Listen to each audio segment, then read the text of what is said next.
I would be more than happy to respond with some more context regarding the negative connotation behind my last video surrounding high priestesses. Because first off, I want to clarify that high priestesses are a thing, and I have much respect for the history regarding high priestesses and the fact that there are still active working high priestesses in different cultures and different practices around the world. So when I am involving the term high priestess in a red flags type of video, I am not referring to those types of high priestesses. The ones that are in active closed practices that were initiated, born into them, or simply the practices from thousands of years ago. But whenever I see the term high priestess thrown around by someone on TikTok, my eyebrow is rose. And that's simply because of what it means to be a high priestess and how heavy that role is within your communities and your practices and, back in the day, society. A high priestess is a very highly valued role. It is a very top of the hill type of role to play in your community.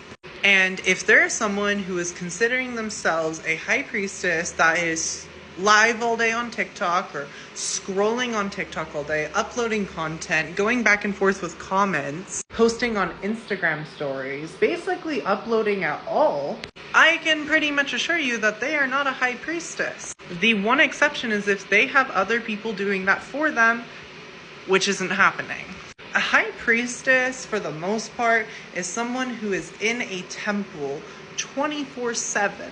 They, a lot of the time, leave their families, leave their children, leave their friends behind to live in those temples full time. You never leave that temple.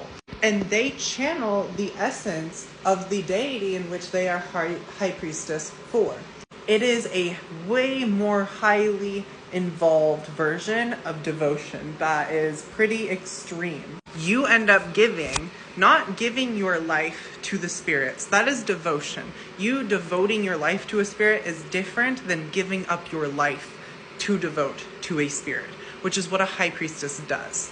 They spend their lives channeling that spirit's essence, channeling energy to honor those spirits, channeling energy to serve their community.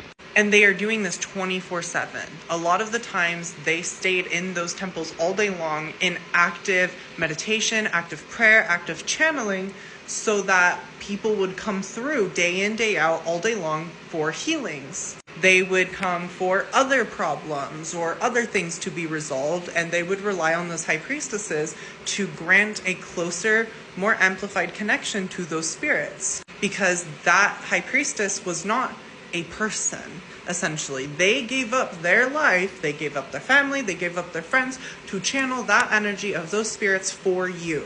So no, they're not going to have a TikTok, and they're not going to have an Instagram, and they're not going to be live doing yes and no tarot cards. Not only to mention that most high priestesses, even back in the day, were all initiated through bloodline for the most part, meaning you had to be born into a line of high priestess. If you were not born within a line of active participating high priestess and they didn't initiate you before you died, there was no way in hell that you were going to be one. Other exceptions to that bloodline rule is in other practices and cultures where it doesn't require you, but it is still extremely difficult to get that title in general. And most of the time, it still incorporates bloodline because a lot of those practices are surrounding their ancestors. So, is a high priestess a real thing? Yes. Are all of these people on TikTok live all day a high priestess? No, because they wouldn't even own a phone. Even in this day and age, if they were active and you see a high priest or high priestess on social media, you'll notice, and I'm talking about real ones, which is really rare to see, but when you do, you'll notice that a lot of other people are handling the camera work for them, and you'll notice that the lives of them will be them working, and you'll notice that they're not even paying attention to the lives. And if they are, it's because other people are repeating things for them. But they are so chronically offline, as y'all would put it, that they don't know.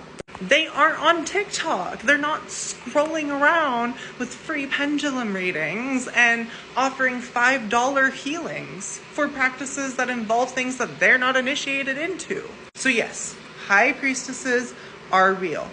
If you see someone online referring to themselves as a high priestess, I mean, always practice discernment, make your own opinions, do your research. But for me, my eyebrows risen